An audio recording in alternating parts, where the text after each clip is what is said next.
அது மட்டும் இல்லை சார், சவுக்கு சங்கர் வீட்டில் அந்த பீரோவை உடச்சி 500 ரூபா கட்டு திருடிட்டு போயிருக்கேன். அது திருடு தானே? எப்படி நீங்கள் வந்து ஒருத்தரை அரெஸ்ட் பண்ணுறீங்க, அரெஸ்ட் பண்ணால் அவர் அரெஸ்ட் பண்ணலாம், அது சம்மந்தப்பட்ட ஆவணங்கள், ஃபோனு, லேப்டாப்பு சீஸ் பண்ணலாம். பணத்தை எப்படி சீஸ் பண்ணிக்கிறீங்க?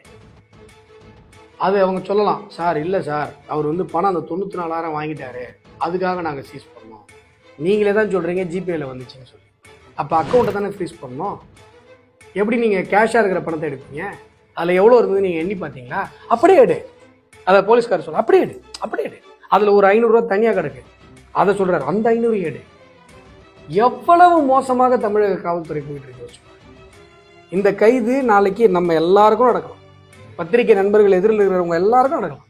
நீங்கள் திமுக பண்ணுற ஊழலை, திமுக குடைகிற மலைகளை, திமுக நடத்துகிற இல்லீகல் கல்குவாரிகளை, திமுக பண்ணுற மணல் கொள்ளைகளை நீங்கள் என்னைக்காவது நியூஸாக போட்டீங்கன்னா நாளைக்கு உங்களையும் கைது பண்ணுவாங்க.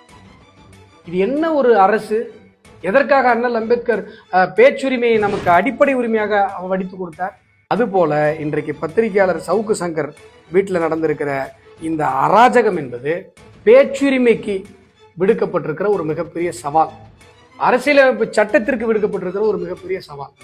ஊரே தெரிஞ்சு ஒரு அராஜகம் நடக்கும் பொழுது நீதிமன்றங்கள் இந்த மாதிரியான விஷயங்களை தலையிட்டு இந்த மாதிரியான திமுக அரசு செய்கிற இந்த தேவையற்ற கைதுகள், இந்த கருத்துரிமையினுடைய கழுத்தை நெரிக்கிற இந்த மாதிரியான விஷயங்களுக்கு உடனடியாக முடிவு கட்ட வேண்டும் என்பது மக்களுடைய எதிர்பார்ப்பு.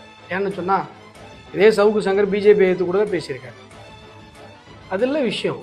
ஒருத்தர் சட்டத்திற்கு புறம்பாக வஞ்சிக்கப்படுகிறார் என்று சொன்னால் நாங்கள் போராடும், நாங்கள் குரல் கொடுப்போம்.